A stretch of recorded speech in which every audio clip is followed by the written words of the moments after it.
berkorban 1000 kambing, 300 sapi, 100 onta. Fata'ajjaban nas wal malaikah. Maka manusia dan malaikat kagum.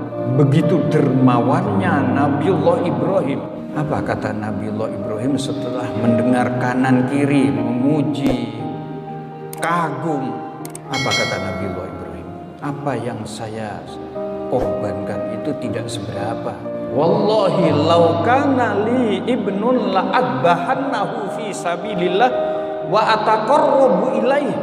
Demi Allah, jangankan kambing, jangankan sapi, jangankan onta, andaikan saya punya anak, ada perintah untuk dikorbankan, untuk meninggikan agama Allah, anak saya akan saya korbankan. Berkorban fi sabilillah, bukan berkorban karena ingin dipilih nanti dalam pilihan bupati yang akan datang. Sekarang banyak kan orang-orang berkorban, bukan berkorban agar dipilih menjadi anggota ini, pejabat ini, bukan. Fi sabilillah wa ataqarrub ilaih. Dan saya akan takarrub dengan korban saya, mengorbankan anak saya untuk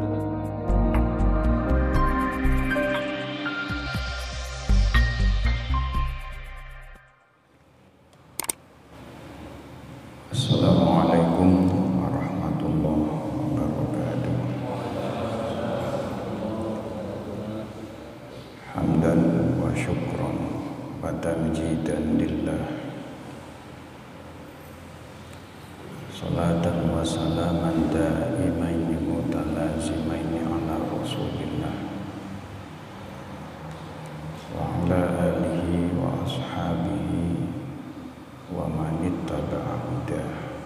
Amma ba'd. Jamaah Masjid Nur Muhammad yang dimuliakan Allah, pagi hari ini takdir Allah menghantarkan kita hadir di masjid ini, hadir di salah satu Baitullah ini untuk melaksanakan tugas kita sebagai hamba Allah. Sholat subuh berjamaah, bahkan saya dengar dari sebelum subuh sudah diadakan kegiatan Qiyamul Lail yang barangkali patut kita apresiasi. Mudah-mudahan masjid-masjid yang lain bisa mengikuti qudwah, uswah seperti yang dilakukan di masjid ini. Tentu saja kita berharap langkah kita dari rumah ke tempat ini mendapatkan ridho dari Allah Subhanahu wa Ta'ala. Salawat dan salam tidak lupa kita haturkan kepada junjungan kita Nabi besar Muhammad Sallallahu Alaihi Wasallam, yang karena bimbingannya pagi ini kita ada di masjid ini. Hadirin jamaah Masjid Nur Muhammad yang dimuliakan Allah, momentum hari ini masih terkait dengan Idul Adha atau Idul Hajj atau Idul Kurban. Nama-nama ini berangkat dari peristiwa bersejarah yang dialami oleh Nabiullah Ibrahim sekeluarga. Dinamakan Idul Adha karena sebagian hamba Allah melaksanakan udhiyah, ibadah penyembelihan kurban. Dinamakan Idul Hajj karena sebagian hamba Allah, kendati pun saat ini dalam suasana pandemi COVID-19, tetapi di sana masih ada sebagian hamba Allah yang mendapatkan nikmat dari Allah, diberi kesempatan menunaikan ibadah haji. Oleh karenanya Idul Adha juga dinamakan Idul Haji. Begitu juga dengan nama Idul Kurban, karena hamba Allah sedang melaksanakan kegiatan berkorban. Jamaah yang dimuliakan Allah, namun sebelum itu izinkan saya akan menyampaikan terlebih dahulu bahwa sesungguhnya Allah memilih 3 kali 10 hari dalam 1 tahun. Kita tahu 1 tahun itu ada 12 bulan, itu sejak dari dulu. Inna iddatash syuhuri indallahi 12 syahran fi kitabillah. Sesungguhnya bilangan bulan itu ada 12 bulan. Dari dulu Allah ciptakan jagat ini sudah seperti itu. Tidak bertambah dan tidak berkurang. Ada beberapa hari yang disebutkan dalam salah satu riwayat 3 kali 10 hari. Hari-hari itu adalah hari-hari yang dipilih oleh Allah sebagai hari yang utama. Ya kalau sudah pilihan, maka pasti yang dipilih itu sesuatu yang baik. Seperti pengalaman bapak-bapak dulu ketika memilih calon istri. Mungkin diadakan seleksi terlebih dahulu. Akhirnya menentukan pilihan. Maka saat itu bapak menganggap bahwa pilihan itu adalah calon yang terbaik. 3 kali 10 hari ini yang pertama 10 hari terakhir dari bulan Ramadan, tanggal 21 sampai berakhir bulan Ramadan. Ternyata alasannya kenapa 10 hari terakhir dari bulan Ramadan itu merupakan hari-hari yang dipilih oleh Allah, lima fihi min barokati lailatul qadar. Di situ ada barokah Lailatul Qadar. Barokah itu bahasa Arab. Sering kita mendapatkan kalimat-kalimat barokah. Biasanya ketika ada peristiwa pernikahan, maka doa kita kan barokallahu lak wa baraka alaik wa jama'a bainakum ma fi khair. Apa barokah itu? Yang saya tahu dari apa yang diajarkan oleh guru saya di pesantren, ziyadatul khair, bertambahnya kebaikan.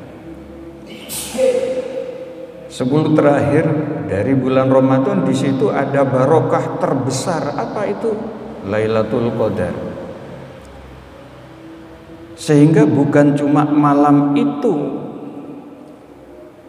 yang diharapkan kita mendapatkan berkah, tapi sejak malam 21 sampai akhir bulan Ramadan.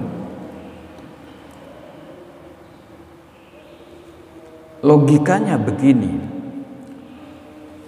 ketika kita berkumpul dengan orang baik, maka kebaikan itu akan kita dapatkan, kita akan tertular kebaikan itu.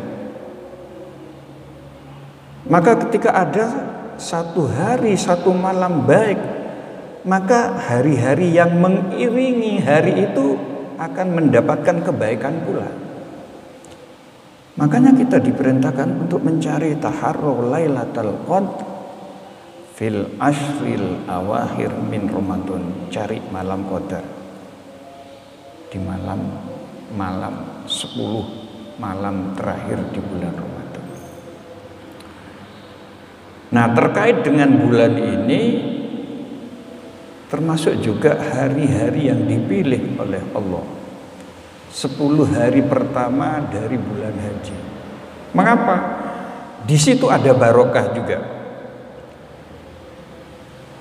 Ada barokah hari Tarwiyah, ada barokah Arafah, ada barokah Yaumun Nahar, ada barokah pelaksanaan manasik haji. Berkumpul di situ. Makanya kalau tadi disinggung hari raya haji ini adalah hari raya besar. Karena di situ banyak manasik, banyak ubudiyah yang dilakukan.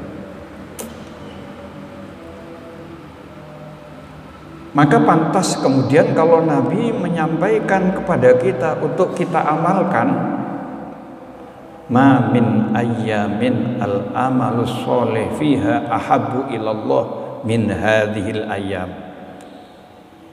Tidak ada dari amal kebajikan yang paling disukai oleh Allah untuk kita amalkan, melainkan amal kebajikan yang dilakukan pada 10 hari pertama dari bulan haji.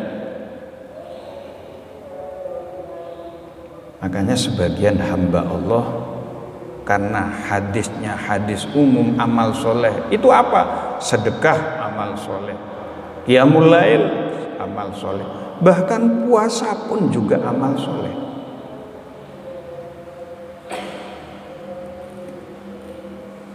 Jamaah yang dimuliakan Allah Subhanahu wa ta'ala, mudah-mudahan kita masih mendapatkan 10 hari pertama dari bulan haji tahun depan. Artinya mudah-mudahan kita panjang umur. Kemudian 10 hari pertama di bulan Muharram. Kenapa? Lima fihi min barokati yaumi Asyura, karena di situ ada barokah hari Asyura. Ketika berkumpul dengan hari baik, maka yang dekat dengan hari baik itu ikut baik. Ini pelajaran bagi kita ketika kita memilih teman. Pilihlah teman yang baik dengan harapan kebaikan itu akan juga kita dapatkan, menular kepada kita. Tapi kebalikannya, kalau kita memilih teman yang jelek, maka kejelekan itu akan menular kepada kita. Bukankah Nabi bersabda, perbedaan tentang orang yang menjual parfum dengan orang yang profesinya sebagai pembuat senjata tajam, pandih kata orang Madura. Maka orang yang berkumpul dengan orang menjual parfum, paling tidak dia itu akan mendapatkan harum dari parfum itu, atau mungkin lebih dari itu. Tapi kalau kita dekat kepada orang yang profesinya berkenaan dengan api, mungkin kita akan kena api itu. Ini pelajaran pertama dari apa yang kita ketahui dari keutamaan tentang pilihan-pilihan hari itu. Nah, pada saat ini momentum Idul Adha atau Idul Hajj atau Idul Kurban, ada peristiwa.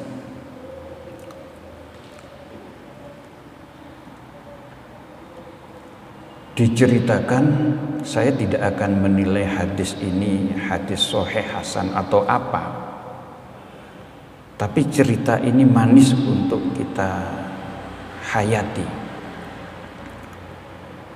Di 10 hari pertama bulan haji ini banyak kejadian. Dulu tanggal 1 bulan haji zaman dulu, mungkin ribuan tahun yang lalu, Nabiullah Adam diterima taubatnya oleh Allah. Setelah sekian ratus tahun bertaubat kepada Allah, tidak segera dikabulkan taubatnya oleh Allah.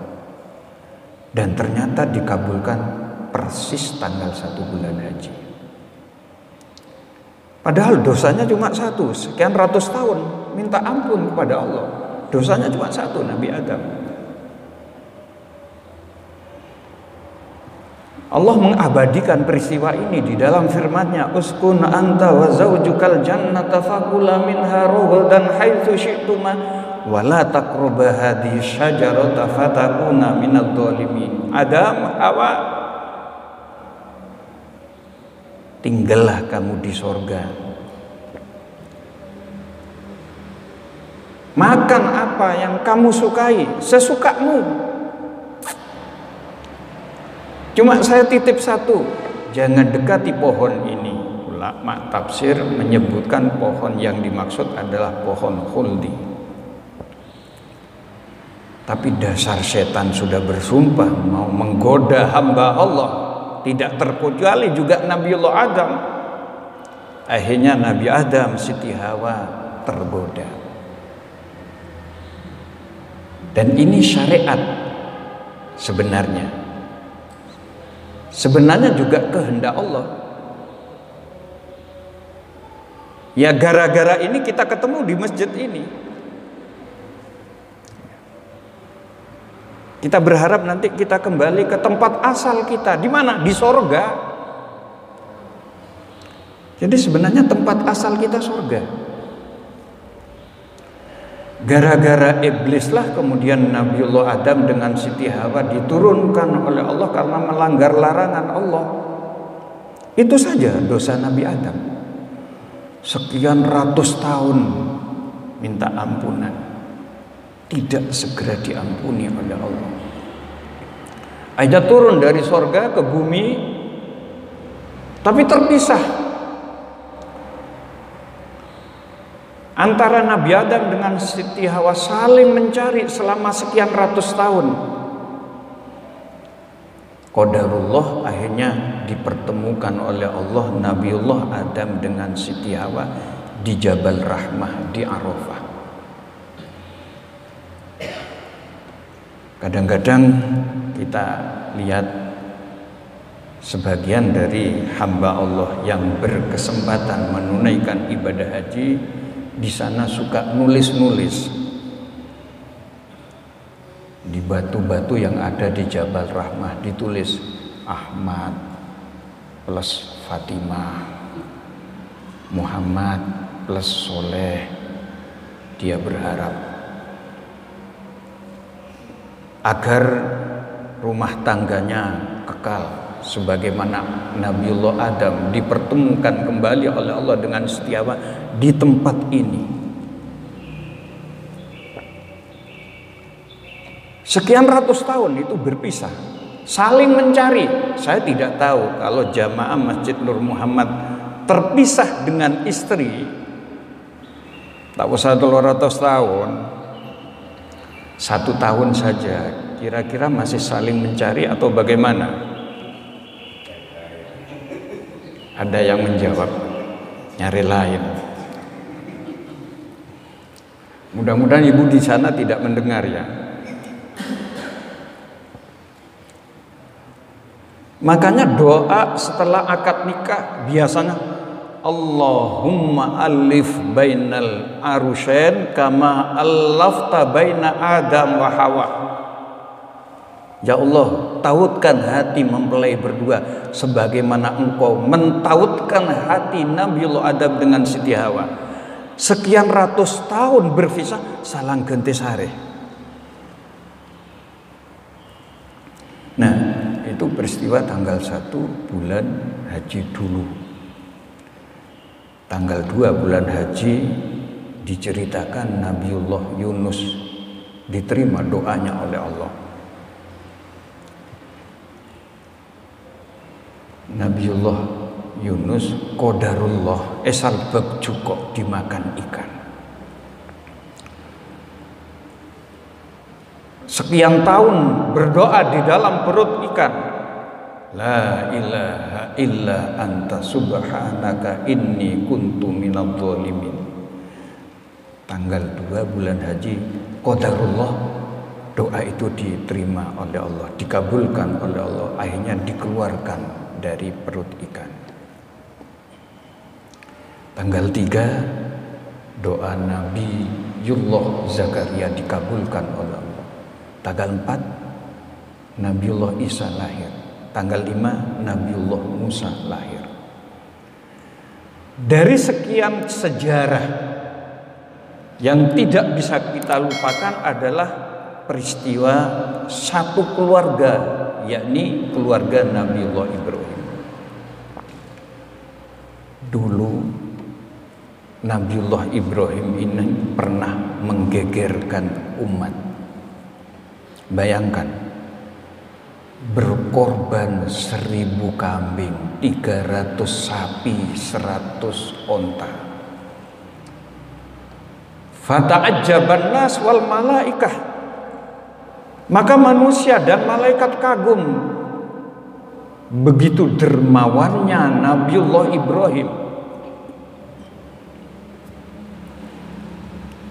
Apa kata Nabiullah Ibrahim setelah mendengar kanan kiri memuji, kagum?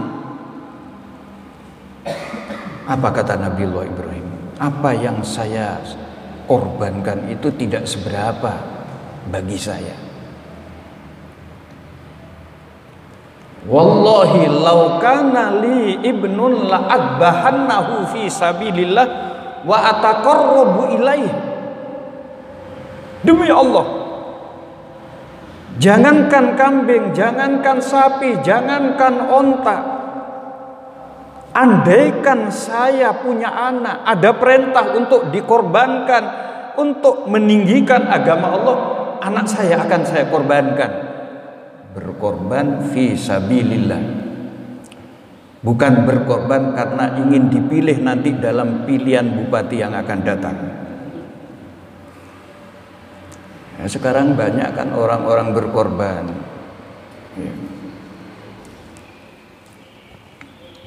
bukan berkorban agar dipilih menjadi anggota ini, pejabat ini, bukan. Fi sabilillah wa taqarrub ilaihi, dan saya akan takarrub dengan korban saya, mengorbankan anak saya untuk Allah. Lama berselang waktu Nabiullah Ibrahim bersumpah itu sampai Nabiullah Ibrahim lupa. Dan ketika Nabiullah Ibrahim bersumpah belum punya anak. Sekian lama mendambakan anak. Rabbi habli minas sholihin, Rabbi habli minas sholihin, Rabbi habli minas sholihin. Tuhanku, karunilah aku anak yang soleh. Doa Nabiullah Ibrahim dikabulkan oleh Allah Subhanahu wa ta'ala. Dan Nabi Ibrahim sudah lupa tentang sumpahnya. Tiba-tiba pada tanggal 8 bulan haji dulu ada perintah, ufi binadrik, laksanakan nadarmu. Falamma asbahah annahu yatarawwa, ketika pagi hari Nabi Allah Ibrahim itu merasa ragu, bingung, ahwa minallah aminasyaiton, apakah perintah dalam mimpi tadi malam itu dari Allah apa dari syaitan? Lagi-lagi pada malam 9 Nabi Ibrahim bermimpi lagi, ufi binadri. Falamma asbahah arafa annahu minallah. Ketika pagi hari Nabi Ibrahim faham, mengerti, tahu persis bahwa perintah ini bukan dari syaitan tapi dari Allah. Tapi belum mempunyai hasrat untuk menyembelih. Dan kebetulan tempat di mana Nabiullah Ibrahim bermimpi itu di Arafah. Malam tanggal 10 bermimpi lagi, baru Nabiullah Ibrahim azam untuk menyembelih keesokan harinya. Ini diabadikan oleh Allah di dalam Al-Quran.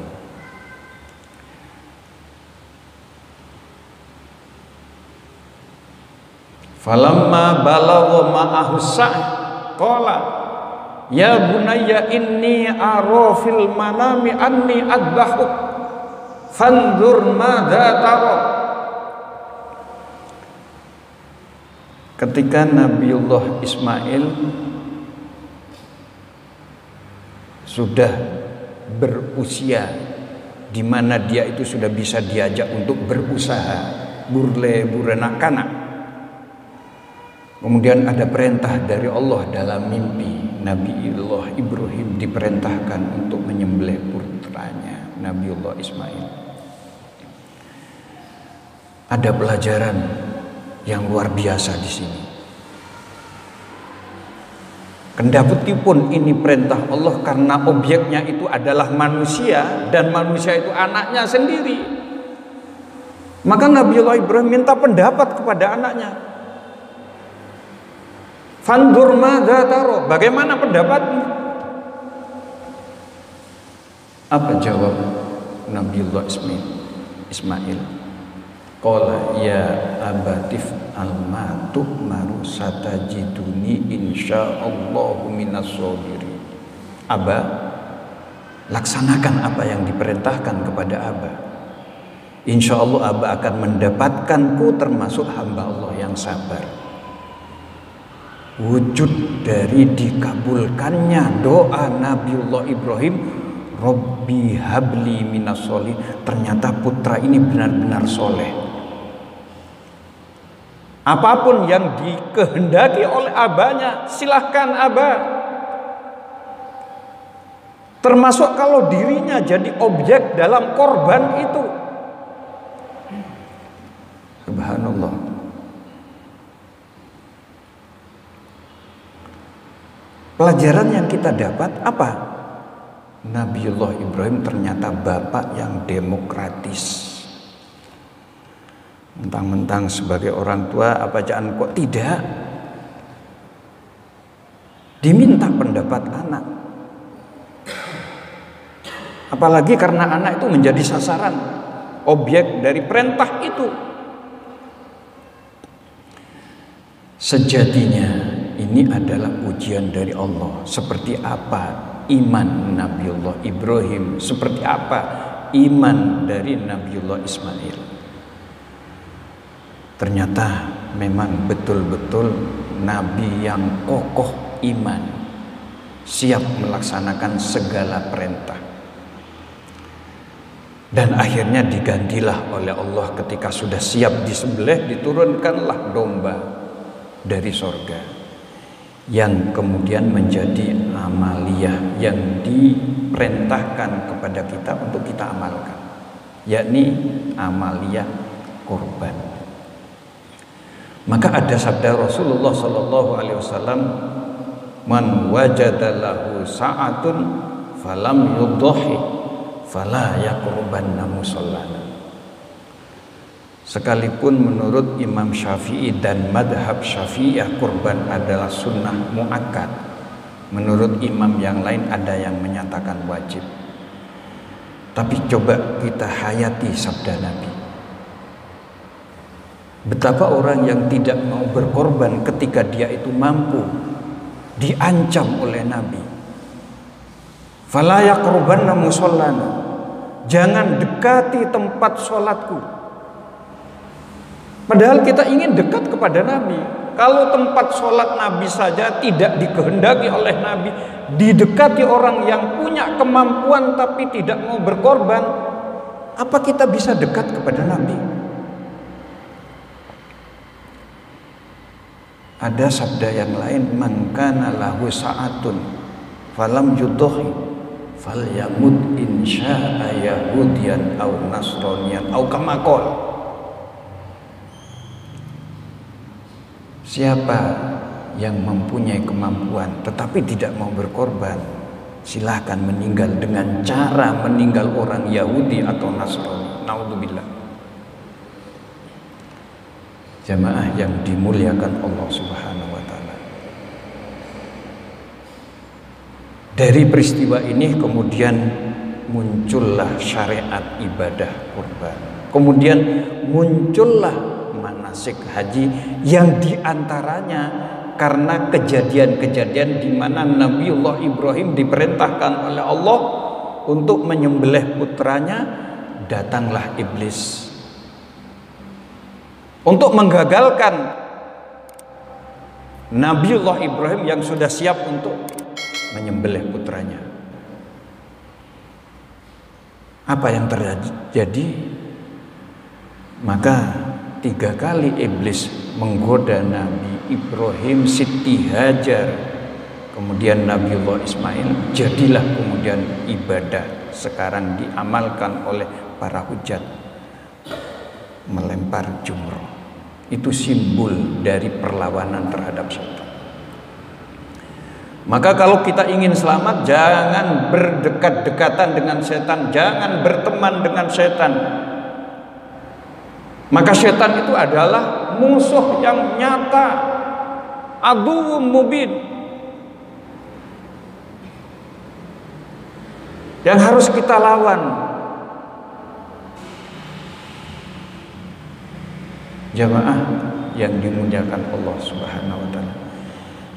Barangkali karena peristiwa-peristiwa ini begitu banyaknya yang terjadi yang berkenaan dengan Nabiullah Ibrahim sekeluarga, sehingga menjadilah yang namanya kata orang Madura telasan haji, telasan rajek.